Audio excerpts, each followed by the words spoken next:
નીરજભાઈ, તમારી પાસે આવવા માંગીશ કે મંદિરો તોડવાની નોટિસો પાઠવવી, 15 દિવસમાં તમે સ્વયંભૂ તોડી નાખો, એવા 500 તો એક જિલ્લામાં, આમ આખા ગુજરાતમાં 25,000, અને જ્યાં આપણા વડવાઓ નિવેદ ધરે છે, જ્યાં આપણા વડવાઓ માનતાઓ કરે છે, આપણે તો ધાર્મિક દેશ છે, આધ્યાત્મિકતાનો દેશ છે, આપણે મન્નત રાખીએ છીએ કે માતાજી કે ઈશ્વર કે ભગવાન રામ કે ભગવાન શિવ એ મારા ત્યાં પારણું બંધાવશે તો હું આ કરીશ. જ્યારે એ મંદિર તૂટશે તો એ શ્રદ્ધાળુઓની, ભાઈ કેટલાક નેતાઓને કાંઈ ફેર નહીં પડે માની લઈએ, બરાબર, સરકારને કાંઈ ફેર નહીં પડે માની લઈએ, કારણ કે એ તો ડબલ ઢોલકીઓ છે, રૂપ બદલી નાખશે. કેટલાક આગેવાનો છે એ બિચારા ચૂપ બેસીને મઢુલીમાં જઈને પાછા રડી આવશે, ભાઈ આપણે બોલાય નહીં, આપણું આમ થઈ જશે. પણ જે શ્રદ્ધાળુઓ, કરોડો શ્રદ્ધાળુઓ છે, એમના ઉપર શું વીતતી હશે? અને આ સરકાર આવું કરી શકે? બિલકુલ બિલકુલ ઈશુદાનભાઈ, તમારી બધી જ વાત સાથે હું એકદમ સંમત છું. અને આંતરરાષ્ટ્રીય હિન્દુ પરિષદ, ગુજરાતની કહેવાતી હિન્દુત્વવાદી સરકારે જે 25,000 કરતા વધારે મંદિરોને તોડવાની નોટિસ આપી છે, આનો સખત વિરોધ કરી રહી છે. આ નોટિસ, એ ગઝનવી ઔરંગઝેબ બાબરે જે કામ કર્યું હતું, એ કહેવાતી હિન્દુત્વવાદી સરકાર અત્યારે કામ કરી રહી છે. એટલે આ નોટિસ એ માત્ર સરકારની નોટિસ નથી, પરંતુ કરોડો હિન્દુઓની આસ્થા ઉપર નોટિસ મારેલી છે. એમણે જે બુલડોઝર ફેરવવાની વાત કરી છે કે 15 દિવસમાં તમે આ મંદિરને હટાવો, નહીં તો સરકાર બુલડોઝર ચલાવશે, તો આ બુલડોઝર મંદિર ઉપર નથી ચાલતું, આ બુલડોઝર હિન્દુઓની આસ્થા ઉપર આ ભાજપની સરકાર ચલાવવા જઈ રહી છે. એટલે આ કામ જે સરકાર કરી રહી છે, ગઝનવીનું કામ કરી રહી છે. અને બીજી વાત કે આ મંદિરો જે ગેરકાયદેસર ગણાવી રહ્યા છે, આ મંદિરો દ્વારકા જેવી નગરી, જે પ્રાચીન નગરી છે, 5000 વર્ષ પહેલાની નગરી છે, ભગવાન કૃષ્ણની નગરી છે, ત્યાં પ્રાચીન મંદિરો છે, જે 500 વર્ષ, 1000 વર્ષ, 300 વર્ષ જૂના મંદિરો છે, જે વખતે કોઈ શાસન સત્તા અમલમાં નહોતી એ વખતના મંદિરો છે. અને એને હવેની સરકાર એમ કે છે કે આ મંદિરો ગેરકાયદેસર છે. તો આ સખત શબ્દોની અંદર હું આ કામને વખોડું છું, સંસ્થાઓ વખોડે છે, અને હિન્દુઓ જાગૃત થવાનો હવે સમય આવી ગયો છે. નહીં તો તમારી આસ્થા ઉપર આ બુલડોઝર ચાલવાના છે, અને તમારા મંદિરો નહીં બચે, તમારી શ્રદ્ધા નહીં બચે, તમારા આસ્થાના કેન્દ્રો નહીં બચે. મને લાગે છે આ પાકિસ્તાન છે કે ભારત છે, આ જ એક પ્રશ્ન મારા મનમાં અત્યારે થઈ રહ્યો છે. અને મારા એકલાના મનમાં નહીં, ભારતના, ગુજરાતના 5.5 કરોડ હિન્દુઓના મનમાં પણ આ પ્રશ્ન ઉભો થાય છે કે આ હિન્દુત્વવાદી સરકાર કામ કરી રહી છે કે મોહમ્મદ ગઝનવીની સરકાર કામ કરી રહી છે. સુદાનભાઈ, નીરજભાઈ, એક વસ્તુ મને સમજાતી નથી. હમણાં બાંગ્લાદેશમાં તમને ખબર હતું, સત્તા પલટો થયો, હિન્દુઓ ઉપર હુમલા થયા. ઘણા લોકો ફેસબુક ને વોટ્સઅપ ઉપર ને ટ્વિટર ઉપર આવ્યા, મેં ક્યારેક નજર પડી આપણી, ત્યાં હિન્દુઓના મંદિરો ઉપર એટેક થયા. આપણે અહીંયા આખા ગુજરાતમાં હિન્દુઓ જાગ્યા. બિલકુલ. અને અત્યારે ઈ બધા વોટ્સઅપ કે ટ્વિટર કે કોઈ મેસેજ નથી આવતો, કે નથી કોઈ હિન્દુત્વના મેસેજ આવતા, કે નથી આ થતું.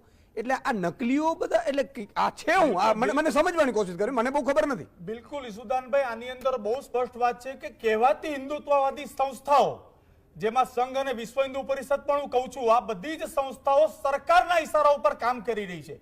અને પૂજ્ય સંતો પણ આજે અવાજ નથી ઉઠાવતા, મંદિરો તૂટી રહ્યા છે, સંતો પણ કેમ ચૂપ છે? આ પણ અમારા મનમાં પ્રશ્ન ઉભો થાય છે. સંતોને તો કોઈ લાલચ ન હોવી જોઈએ, કોઈ સરકારનો ડર ન હોવો જોઈએ, તેમ છતાં પણ સંતો પણ ચૂપ છે, કહેવાતી હિન્દુત્વવાદી સંસ્થાઓ પણ ચૂપ છે.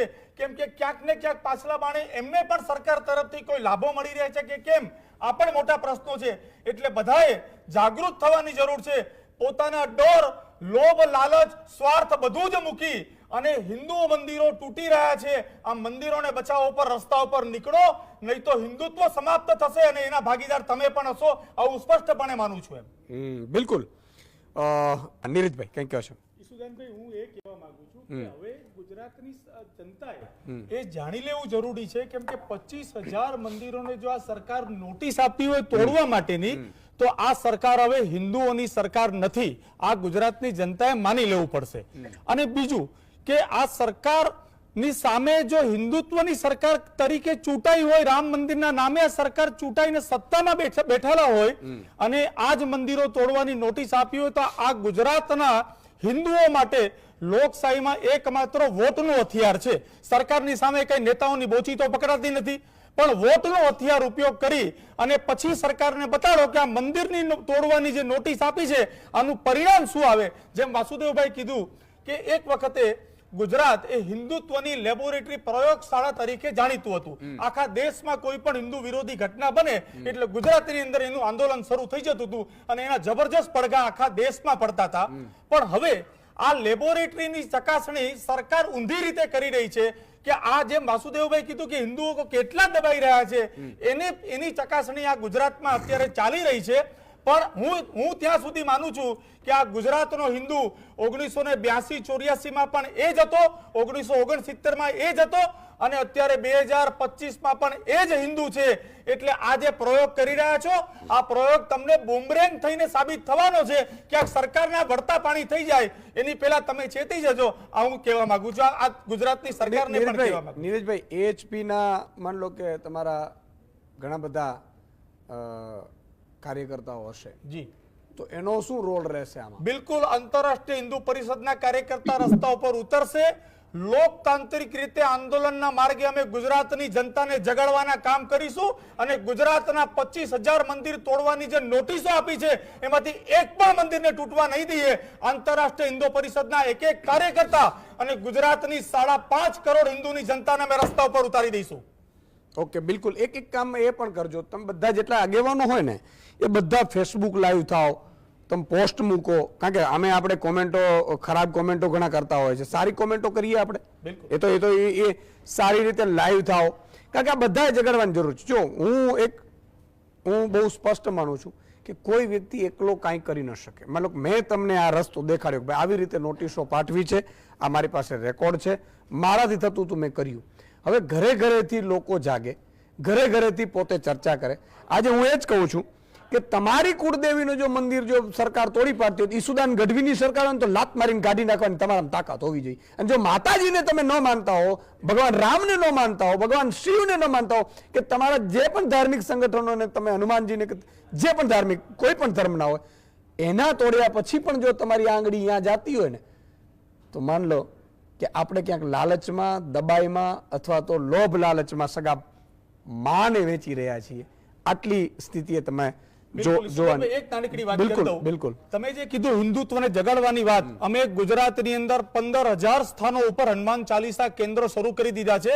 દર મંગળવારે અને શનિવારે મોટી સંખ્યામાં લોકો ઉપસ્થિત રહીને મંદિરોમાં હનુમાન ચાલીસા કરી રહ્યા છે અને એનું એકમાત્ર કારણ આ છે કે હિન્દુના આસ્થા ઉપર જ્યારે પણ આક્રમણ થાય ત્યારે હિન્દુ એક થઈ જાય. અને આ માધ્યમથી હું આજે કહેવા માંગુ છું કે ગુજરાતના તમામ મંદિરોની અંદર હનુમાન ચાલીસા કેન્દ્ર મંગળવારે અને શનિવારે શરૂ કરો અને 200-500 ની સંખ્યામાં દર હનુમાન ચાલીસામાં લોકો હિન્દુઓ ભેગા થાવ. કોઈ સરકારની મજાલ નથી કે તમારા મંદિર ઉપર આંખ ઊંચી કરીને જોવાની હિંમત કરી શકે. બિલકુલ. જો પબ્લિક ભેગી થશે ને, જો લોકો જાગૃત થશે, માન લો કે આજે ખંભાળિયામાં 10,000 લોકો ભેગા થાય, એ કોઈ પણ ધર્મના, જાતિના, જ્ઞાતિના બધા ભેગા થઈને કે ભાઈ મંદિરો તોડશે તો સાહેબ સરકાર શું, મોટા મોટા લોકોએ પાછું પડવું પડે, અહીંયા હાથ નાખવા જેવું. બાકી આ માઇક આંગલા થઈને મને તો એ વિચારે સંગઠનના ભાજપના હોય કે મંત્રી, ધારાસભ્ય શું ચા નથી કરી શકતા આટલી બધી. આજે હું ઈશુદાન ગઢવી કહું છું, કદાચ મારી સરકાર હોત અને સરકારમાં ના હોત ને તો હું અવાજ ઉઠાવત સાહેબ. આ તમને આ સંધ્યા ટાણે બેસીને કહું છું, આ બિલકુલ ન ચલાવી લઉં સાહેબ હું, તો આપણે જિંદગી જીવવાની જરૂર શું છે હું એમ કહું છું. તો 4 મહાનુભાવોનો ખૂબ ખૂબ આભાર. કમલભાઈ, સુખરામદાસ બાપુ, વાસુદેવભાઈ, નીરજભાઈ, ચારે ચારનો ખૂબ ખૂબ આભાર. સવાલ મિત્રો